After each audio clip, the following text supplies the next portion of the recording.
नमस्कार, आप देखना शुरू कर दिए हैं भागलपुर सुपर फास्ट न्यूज। सच का आईना। झारखंड में चुनाव की तारीख नजदीक ज्यों आ रहे हैं तो प्रत्याशियों ने अपना चुनाव प्रचार तेज कर दिया है। आज घोड्डा विधानसभा क्षेत्र के झारखंड लोकतंत्र क्रांतिकारी मोर्चा के प्रत्याशी परिमल ठाकुर ने अपने कार्यालय का विधिवत फीता काटकर उद्घाटन किए। इस अवसर पर क्षेत्र से हजारों की संख्या में बुद्धिजीवी युवाओं ने बढ़ चढ़कर हिस्सा लिए। सभी के जुबान पर एक ही नारा था, टाइगर जय राम, महतो जिंदाबाद। इस बार घोड्डा विधानसभा क्षेत्र में बदलाव की लहर देखने को मिल रहा है। परिमल ठाकुर को मैदान में आ जाने से घोड्डा विधानसभा क्षेत्र त्रिकोणीय मुकाबला नजर आने लगा है। यह तो आने वाला समय ही बताया कि ऊंट किस करवट बदलेगा। जब हमारे विशेष संवाददाताओं ने परिमल ठाकुर से संपर्क साधा तो उन्होंने कैमरे के सामने क्या कुछ बताएं, आप स्वयं सुनेंगे और देखेंगे भी। देखिए, झारखंड से रसीद आलम की खास रिपोर्ट।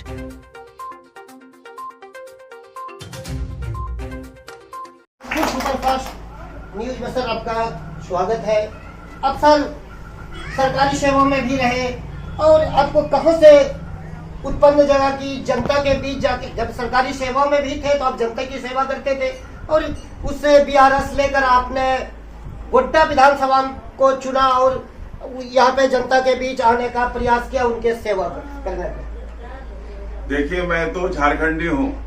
घोड्डा मेरा पैतृक घर है, लुगलुकी मेरा घर है और मैं यहीं का रहने वाला हूँ। अरे रोजी रोटी के लिए तो लोग नौकरी और जो भी है वो तो करता ही है, जहाँ लिखा होता है वही होता है। लेकिन शुरू से मेरे मन में समाज सेवा की भावना रही है और मैं चाहता हूँ कि हमारा जो पूरा समाज है, पूरा जमात जो है, वो कैसे आगे बढ़े, कैसे उन्नति करे, उसके बाल बच्चों की पढ़ाई कितनी अच्छी हो, हमारे युवकों के सामने रोजगार हो। पढ़ाई ऐसी होनी चाहिए रोजगार परक। अगर वो पढ़ाई करते हैं उसको 2-3 लेवल होता है, उस लेवल के अनुसार उनको रोजगार मिले। तो हमारा ये सोच शुरू से रहा है कि हम कुछ करें, समाज सेवा में कुछ हम शुरू से करते रहे हैं, लेकिन राजनीति एक बड़ा प्लेटफॉर्म देती है। घोड्डा चूंकि हमारा पैतृक घर है, गांव है, तो मैंने घोड्डा को पसंद किया और घोड्डा जो है यहाँ, ये चूंकि मेरी जन्मभूमि है, कर्मभूमि है, तो मैं यहाँ का ऋण भी उतारना चाहता हूँ। मैं चाहता हूँ कि अगले जब तक मैं रहूँ, जब तक मेरी सांस है, इस पूरे क्षेत्र में के लिए मैं कुछ करूँ और एक विकास की नई गाथा लिखूं, नया आयाम बनाऊं। आपके अध्यक्ष महोदय, अगर आप लोग आ जाते हैं सत्ता में तो आपका घोषणा पत्र क्या है? घोषणा पत्र में हमारे पास 50 से ऊपर बिंदु हैं। बहुत घोषणा में पत्र के अनुसार अगर आप जाएंगे तो बहुत समय लगेगा, लेकिन मुख्य रूप से आप ये जान लीजिए कि 1932 जो हमारा जो खतियानी रैयत है, उस आधार पर हम यहाँ का स्थानीय नीति को लागू करेंगे, नियोजन नीति को लागू करेंगे, विस्थापन नीति को लागू करेंगे और उस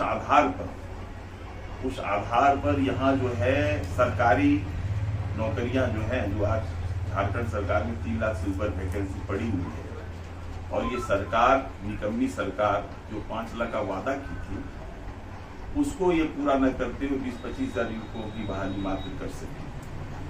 तो ये जो बैकलॉग है, तो हम झारखंड छात्र आयोग के गठन के साथ ही साथ ये वैसे छात्र जो कि अभी तक जिनको रोजगार नहीं मिला है, नौकरी नहीं मिली है, इसको वरीयता दी जाएगी और 75% स्थानीय नीति के अनुसार इनकी नौकरी झारखंड के लोगों की यहाँ नियुक्ति होगी। और गैर सरकारी कंपनियां हैं, वहां पर 90% अगर स्थानीय नीति हो जाएगा तो बहुत सारे अवसर खुलेंगे।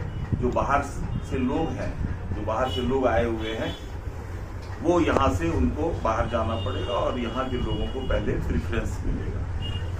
तो ये तमाम चीजें हैं। साथ ही साथ केजी से पीजी तक की पढ़ाई, महिला सशक्तिकरण के लिए हम उसके स्वावलंबन वो कैसे हो, तो उसके लिए बिना ऋण का हम प्रत्येक महिला जो इस तरह का कुछ अपना रोजगार करना चाहती है, उद्योग करना चाहती है, बिना इंटरेस्ट का हम लोग 1 लाख से 5 लाख तक डायरेक्ट खाता में ट्रांसफर करवाने का बात हमारे सूचना पत्र में इस तरह की है बात। और भी बहुत सारा चीज़ है, KG से PG तक का निःशुल्क पढ़ाई है, अनेक चीज़ें हैं।